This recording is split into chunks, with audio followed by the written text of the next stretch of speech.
Hello, this is Ashlyn Spear, and this is my second explainer video.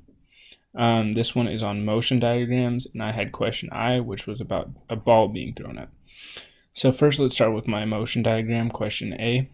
So each one of these dots describe a single moment in the time the ball was thrown up in the air and then came back down to the ground.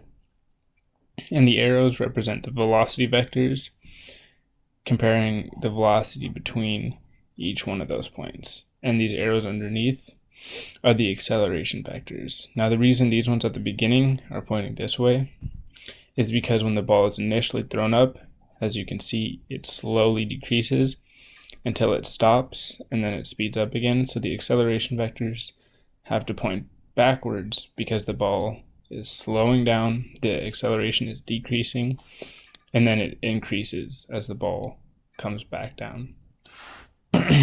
So that also segues into question B. As the ball moves upward, the acceleration points down. So if the ball is slowing down, the acceleration and velocity vectors will point opposite directions.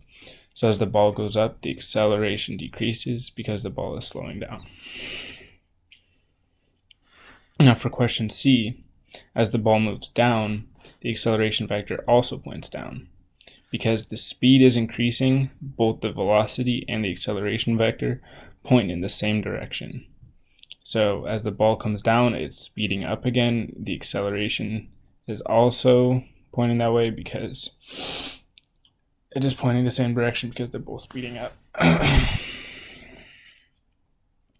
So then question D refers to when the ball is at the very, very peak, where it kind of stops for a moment and changes from going up to back down.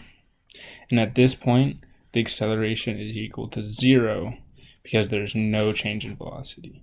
And that's what acceleration is change in velocity. So at that very top point, there's no change in velocity, so the acceleration is equal to 0. Thanks for watching my video. That is all. Oh, quick tip, sorry.